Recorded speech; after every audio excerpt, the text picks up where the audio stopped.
कृष्ण और अर्जुन में अचानक युद्ध क्यों हुआ? इस वीडियो को पूरा सुने और जानें। महाभारत जैसे महान ग्रंथ में भगवान श्री कृष्ण और अर्जुन का संबंध मित्रता, भक्ति और मार्गदर्शन पर आधारित है।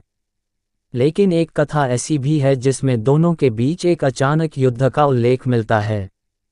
ये घटना महाभारत युद्ध के बाद की है और मुख्य रूप से श्री कृष्ण की लीला और अर्जुन की परीक्षा से जुड़ी हुई है। पृष्ठभूमि: महाभारत युद्ध समाप्त हो चुका था। धर्म की स्थापना हो चुकी थी। पांडवों ने हस्तिनापुर का राजपाट संभाल लिया था और श्री कृष्ण द्वारका लौट गए थे। अर्जुन श्री कृष्ण के प्रिय मित्र, भक्त और भगवद गीता के श्रोता थे। घटना का विवरण: एक बार एक महर्षि ने अर्जुन से कहा कि तुम्हें पृथ्वी पर सबसे महान योद्धा तभी कहा जाएगा जब तुम भगवान को भी युद्ध में हरा सको।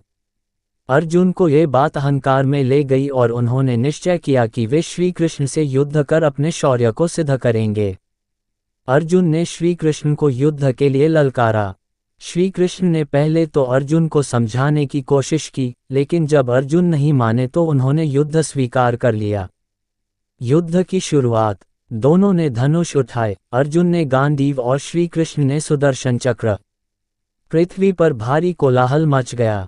देवता, ऋषि और गंधर्व आकाश से यह अद्भुत दृश्य देखने लगे। अर्जुन पूरे बल और रणनीति से श्री कृष्ण पर वार करते, लेकिन हर बार उनका वार निष्फल हो जाता। श्री कृष्ण केवल लीला कर रहे थे, वे अर्जुन की शक्ति को प्रकट कर रहे थे और उनका अहंकार दूर करना चाहते थे। युद्ध का अंत: जब अर्जुन ने देखा कि उनकी सारी शक्ति व्यर्थ जा रही है, उन्होंने श्री कृष्ण के चरणों में गिरकर क्षमा मांगी। श्री कृष्ण मुस्कुराए और बोले, ये युद्ध तेरे भीतर के अहंकार और सच्चे आत्मबोध के बीच था।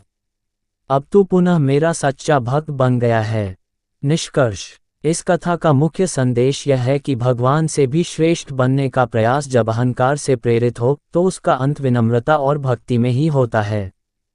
श्री कृष्ण ने युद्ध के माध्यम से अर्जुन को ये सिखाया कि सत्य, ज्ञान और शक्ति सब तभी सार्थक हैं जब वे अहंकार रहित हों।